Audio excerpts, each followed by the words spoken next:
તાજેતરમાં ગુજરાત સરકાર દ્વારા જે જામનગરની અંદર અસાન ધારો લાગુ પાડવામાં આવેલ અને જેનું નોટિફિકેશન લાગુ કરવામાં આવેલ તે બાબતે એક એડવોકેટ તરીકે અમે કલેક્ટર સાહેબને એક માર્ગદર્શન કહેવા માંગીએ છીએ કે અમને સૂચનો આપો અથવા પરમિશન આપો કે ભાઈ તમે કોઈ પણ નોટિફિકેશન બહાર પાડો તો એની પહેલાં જાહેર જનતાને એને કાંઈ પણ વાંધા કે સૂચનો હોય તો એને તમે એક ટાઈમ આપો, સમય મર્યાદા હોય.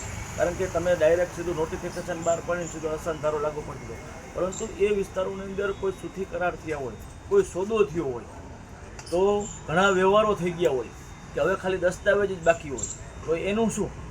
એના માટેની પછી પરમિશન લેવી અને પછી મળે ન મળે એટલા ઘણા એવા કાયદાકીય પ્રશ્નો ઉપસ્થિત થાય એમ છે, વ્યવહારો થાય એમ છે. અરજદાર અને સામે લેનાર અને વેચનાર વચ્ચે ઘણો પ્રોપર્ટીમાં પણ વાંધો પડે એમ છે. એટલે કલેક્ટર સાહેબની એવી અમે વિનંતી કરી છે કે ભાઈ અગાઉ જે વ્યવહારો થઈ ગયા હોય, જો સૂચી લઈ લીધી હોય, તો એનું શું?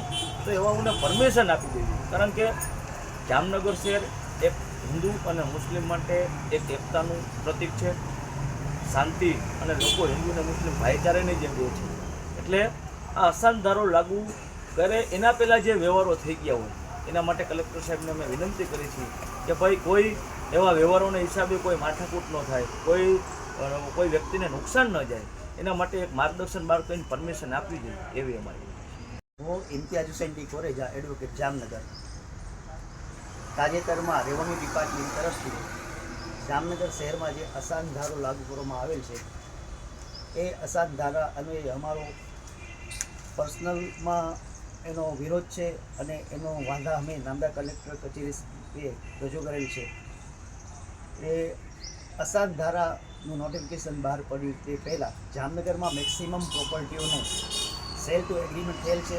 50%, 60%, 75%, અને અમુક કિસ્સાઓમાં તો 100% પેમેન્ટ પણ પાર્ટીને આપી દેવામાં આવેલ છે. અને અમુક કિસ્સાઓમાં તો મિલકતનો કબજો પણ ખરીદનારને સોંપી દેવામાં આવે છે. હવે અસાન ધારાનું નોટિફિકેશન બહાર પડતા જૂનું જામનગર જે અડધું શહેર છે એ આ ધારાના અંતર્ગત આવી ગયેલ છે, આપી દેવામાં આવેલ છે.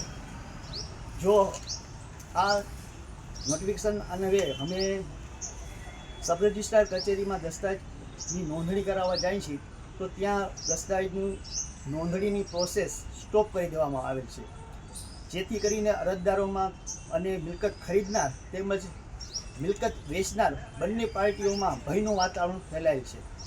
જેથી કરીને અમને સરકારશ્રીને અરજ છે અને અમારો વિરોધ છે કે નોટિફિકેશન જે જાહેર થયું તેના પહેલાં જે સોદા થયેલ છે, સેલ ટુ એગ્રીમેન્ટ છે, તો એ માટે થોડીક નોટિફિકેશનની જરૂર છે. અને આ પરમિશન કલેક્ટર સમક્ષ લેવા માટે મિનિમમ 3 માસ લાગે એવી આ જટિલ પ્રક્રિયા છે. તેના હિસાબે અમારો એવો વિરોધ છે, એવી અરજ છે કે આ નોટિફિકેશન બહાર પડ્યું એના પહેલાં જે સોદાઓ કરવામાં આવેલ છે એમાં મોડિફિકેશનની જરૂર છે.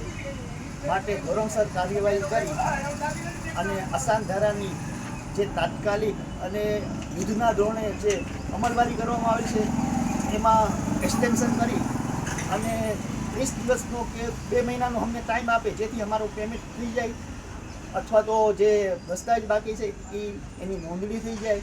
એના માટે અમને વિરોધ દર્શાવેલ છે. જેથી અમારી આ નમ્ર અરજ છે કે આ કાયદાને થોડો પોસ્ટપોન કરવામાં આવે અને એક્સટેન્શન કરવામાં આવે.